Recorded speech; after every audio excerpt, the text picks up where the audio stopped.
नमस्कार दोस्तों, मैं राजकुमार मौर्य प्रखर भारत यूट्यूब चैनल में आपका स्वागत है। उत्तर प्रदेश में होने वाले 2027 के विधानसभा चुनाव के लिए समाजवादी पार्टी ने अपने प्रत्याशियों का ऐलान करना शुरू कर दिया है। इस वीडियो में आपको बताने जा रहे हैं, समाजवादी पार्टी ने अपने दूसरे प्रत्याशी का ऐलान कर दिया है। दोस्तों, दूसरे प्रत्याशी का नाम क्या है, विधानसभा की सीट क्या है और लोकसभा के चुनाव में समाजवादी पार्टी की स्थिति क्या रही है, इन सभी चीज़ों को आप सभी साथियों को बताने जा रहे हैं। आप सभी साथी जानते हैं कि पहले प्रत्याशी का जो ऐलान किया गया दोस्तों, पवन पांडे के रूप में किया गया, अयोध्या जिले की सीट से किया गया। क्या पवन पांडे समाजवादी पार्टी को अयोध्या सदर से 2027 में जिता पाएंगे? क्योंकि अयोध्या सदर की सीट पर केवल 2012 में समाजवादी पार्टी जीती है। बहुजन समाज पार्टी का सदर विधानसभा क्षेत्र अयोध्या में कभी खाता नहीं खुला है।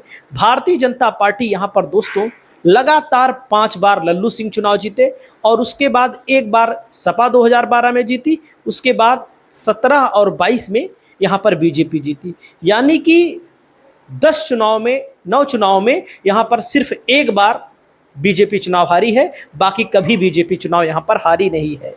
दोस्तों, आप सभी साथियों को मैं बताना चाहूंगा, दूसरा प्रत्याशी जो घोषित किया गया है, सुजीत सिंह के रूप में घोषित किया गया है। दोस्तों, इनका नाम है डॉक्टर सुजीत सिंह। इनकी पहचान क्या है, विधानसभा क्षेत्र क्या है, समीकरण क्या कहता है, सारी चीजों को ईमानदारी के साथ हमारे यहां बताया जाता है। दोस्तों, इनके पिताजी का नाम था श्री सुधाकर सिंह। इस इलाके के बहुत ही लोकप्रिय नेता थे। दोस्तों, इनका देहांत हुए 1 साल से ज्यादा हो गया। वैसे तो यहां पर उपचुनाव होना चाहिए था, लेकिन सरकार ने उपचुनाव नहीं कराया। सरकार को पता था कि यहां पर मामला गड़बड़ हो जाएगा हमारे लिए, क्योंकि जब 2022 में बीजेपी की दोबारा सरकार बनी थी तो यहां पर विधायक बने थे दोस्तों दारा सिंह चौहान। उन्होंने समाजवादी पार्टी के विधायकी पद से और समाजवादी पार्टी से इस्तीफा दे दिया था और वे बीजेपी से चुनाव लड़े थे। तो उनके लिए दोस्तों बीजेपी के तमाम मंत्रियों ने खूब प्रचार किया, मुख्यमंत्री ने खूब प्रचार किया, डिप्टी सीएम ने खूब प्रचार किया, लेकिन इन्होंने बुरी तरह से चुनाव हरा दिया था। तो दोस्तों, आप सभी साथियों को मैं बताना चाहूंगा कि देख सकते हैं आपके सामने न्यूज 18 की खबर है। मऊ की घोसी विधानसभा सीट से सपा ने किया उम्मीदवार के नाम का ऐलान। कौन हो? सुजीत सिंह, जिन्हें मिला टिकट मैंने आपको बता दिया, सुधाकर सिंह के बेटे हैं, 2 बार ब्लॉक प्रमुख भी रह चुके हैं। तो दोस्तों, इनको समाजवादी पार्टी ने टिकट दे दिया है। समाजवादी पार्टी ने उम्मीदवार का किया ऐलान और यहाँ पर देख सकते हैं कौन है सुजीत सिंह, जिन्हें मऊ की घोसी सीट से टिकट दिया गया है। तो दोस्तों, आप सभी साथियों को मैं बता दूं, सुजीत सिंह घोसी से पूर्व विधायक रहे सुधाकर सिंह के बेटे हैं। मीडिया रिपोर्ट के मुताबिक सुजीत सिंह 2 बार ब्लॉक प्रमुख रह चुके हैं। उनके 2 भाई और एक बहन है, वह सबसे छोटे हैं। उनके एक भाई का नाम अजीत प्रताप है, वहीं दूसरे एक भाई का नाम है अमित सिंह। सुजीत सिंह ने भारतीय विद्यापीठ विश्वविद्यालय पुणे से 2013 में MBA किया। बताया जाता है कि वह अपने बैच के टॉपर भी रहे, इसी वजह से उन्होंने विश्वविद्यालय की तरफ से उनको गोल्ड मेडल भी मिला। दोस्तों, 2015 में सुजीत ने शकुंतला मिश्रा राष्ट्रीय पुनर्वास विश्वविद्यालय लखनऊ से PhD भी किया है। देखो, जब उपचुनाव हुआ था 42,000 वोटों से यहाँ पर दोस्तों किसको हराया था? दारा सिंह चौहान को सुधाकर सिंह ने।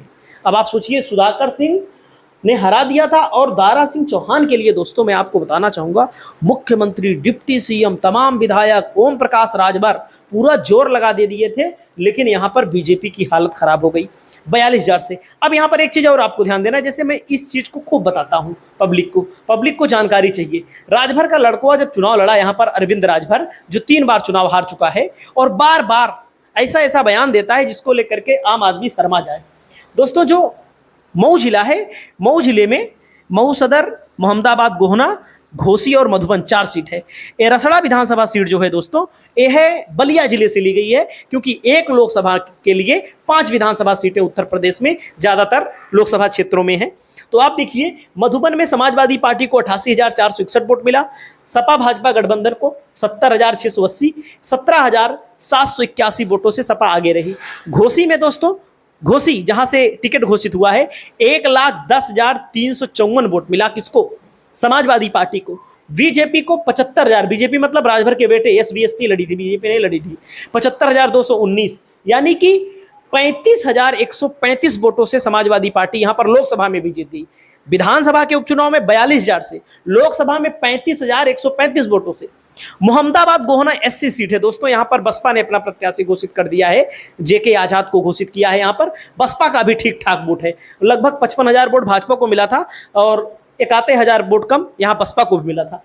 यहां सपा को 95,000 वोट मिला, 95,473, भाजपा को 55,192। समाजवादी पार्टी की बढ़त रही है 40,281। मऊ सदर में दोस्तों जहां पर अब्बास अंसारी विधायक हैं, समाजवादी पार्टी के राजीव राय लोकसभा का चुनाव लड़े थे, उनको मिला 1,35,665 और सुभाषपा गठबंधन को 55,192। तो यानी कि 80,000 वोटों से मऊ सदर में बीजेपी चुनाव हारी है दोस्तों।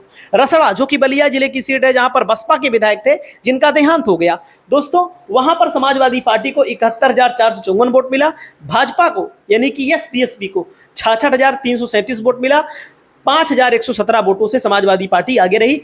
राजभर के बेटे को राजीव राय ने 1,78,787 वोटों से चुनाव हरा दिया। तो मैं जो बोलता हूं कि मऊ में सभी सीटें समाजवादी पार्टी जीतेंगी, आंकड़ा ऑटोमेटिक बोल रहा है। कितना एक कवर करेंगे, कवर नहीं कर पाएंगे और बीजेपी वाले, ये सच्चाई है दोस्तों। बीजेपी को 3,40,000 वोट मिला था, समाजवादी पार्टी को 5,03,000 वोट मिला था। 1,62,943 वोटों से लगभग समाजवादी पार्टी कांग्रेस यहां पर चुनाव जीती। दारा सिंह चौहान दोस्तों यहां पर घोसी में 2022 में चुनाव लड़े थे, सपा से, भाजपा से भाग कर आए थे, तब इनको 22,000 से जीत मिली थी। सोचो, जहां से सपा से दारा सिंह चौहान 22,000 से जीते, वहीं पर सुधाकर सिंह दोस्तों 42,000 से जीत गए। और विजय राजभर यहां पर भारतीय जनता पार्टी से दूसरे नंबर पर रहे। वसीम इकबाल यहां पर बहुजन समाज पार्टी भी ठीक लड़ी, लेकिन बहुजन समाज पार्टी के हालात यहां पर और खराब होंगे। क्यों खराब होंगे? क्योंकि अब वो ताकत नहीं रह गई है बहुजन समाज पार्टी में। घोसी में 2019 में उपचुनाव हुआ था दोस्तों, भारतीय जनता पार्टी ने विजय राजभर को लड़ाया। विजय राजभर को 1773 वोटों से जीत मिली, 68,371 वोट मिला था। सुधाकर सिंह निर्दलीय यार कोई व्यक्ति चुनाव लड़ रहा है, 66,598 वोट पा रहा है, तो कोई मामूली बात नहीं होती है। बहुजन समाज पार्टी को तब 50,000 वोट मिला था। कांग्रेस ने यादव कैंडिडेट उतारा था, तब 11,624 वोट मिला था।